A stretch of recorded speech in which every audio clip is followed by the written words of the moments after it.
Es miércoles, Sofía Ramírez Aguilar en el estudio. Sof, ¿cómo estás? Bien, otra vez con los lentes empañados, pero ni modo, a cuidarse, Alex. Hoy vamos a hablar de la inversión extranjera directa y la inversión en completo, digamos, en nuestra economía.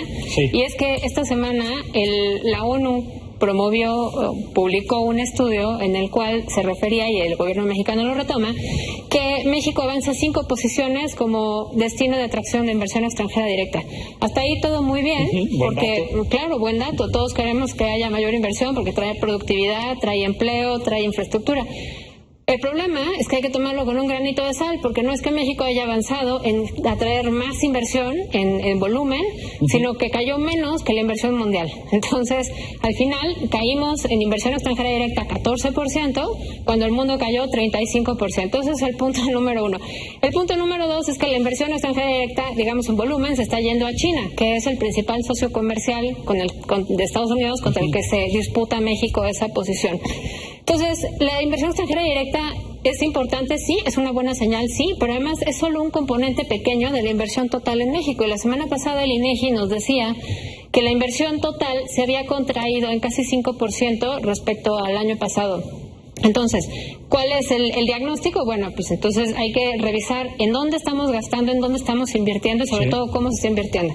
Tenemos dos componentes, el privado y el público. En el caso del público, pues esperaríamos tener mejor infraestructura hospitalaria, de transporte, de salud, pero no, sabemos que estamos invirtiendo en refinerías y otras cosas, cuando en el largo plazo pues necesitamos mejor calidad de vida para todos. En el lado de la inversión privada, a pesar de que durante todo el año en la pandemia fue bastante mayor la contracción, digamos, en el último trimestre, en el primer trimestre de este año, vemos como la contracción es menor que la contracción de la inversión pública, lo cual llama mucho la atención por dos razones. Por un lado, pues la inversión pública, digamos la que gasta el gobierno, la que invierte el gobierno, es aquella que se utiliza en momentos de crisis como para reactivar la economía. Como en el que estamos en una pandemia de ya más de un año, ¿no? Por ejemplo, y en las crisis de 95 y de 2009, eso fue lo que ocurrió. El gobierno gastaba más, invertía más, y entonces de esa manera pues se reactivaba la economía, o se ayudaba a reactivar la economía.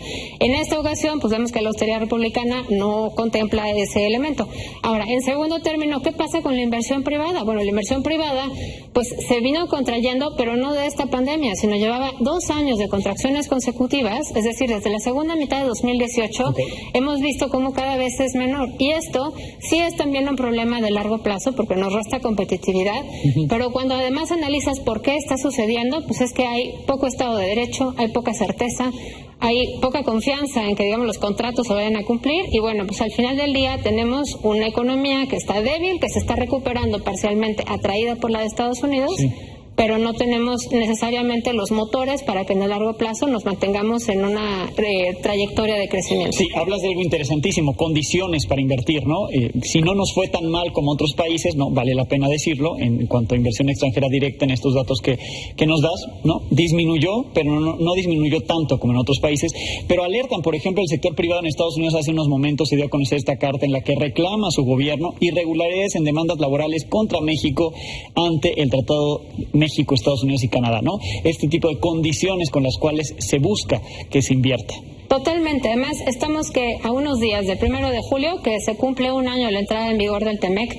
Veremos que además hay una serie de pendientes tanto en materia laboral como en materia de cumplimiento de contratos, sobre todo en energías y contratos que tienen que ver con gasoductos, etcétera. Entonces creo que hay que mantenernos muy alerta y regresamos la próxima semana con un poco más de información. Sí, ahora, nada más para que quede claro, en cuanto a la inversión que se genera aquí, que veíamos ahí tus láminas, gasto público debería aumentar, ¿no? Estamos en una época que por la pandemia se sugiere que se invierta más, se está invirtiendo en ciertos proyectos, pero podría ser mayor. Mientras que la inversión privada sí vemos, por ejemplo, en 2021, que sí está, digamos, creciendo o incluso es mayor que la pública. Totalmente. Además, si tú quieres que tu economía crezca en el largo plazo, no este año que nos estamos rebotando nada más, sino en el largo plazo, necesitas tener por lo menos 24-25% del PIB en inversión. De ese 25-24%, 17% tiene que ser de la inversión privada. Ahorita tenemos ese porcentaje ya. Sin embargo, en la inversión pública tenemos 2.5%, nos falta triplicar ese monto para que podamos retomar esta trayectoria de crecimiento a largo plazo. Bueno, esta es la tarea para el próximo secretario de Hacienda. Lo comentamos contigo, gracias. Gracias, Alex. Gracias, Sofía Ramírez Aguilar. Encuentra toda la información de Milenio en nuestro canal de YouTube, suscríbete y activa la campanita.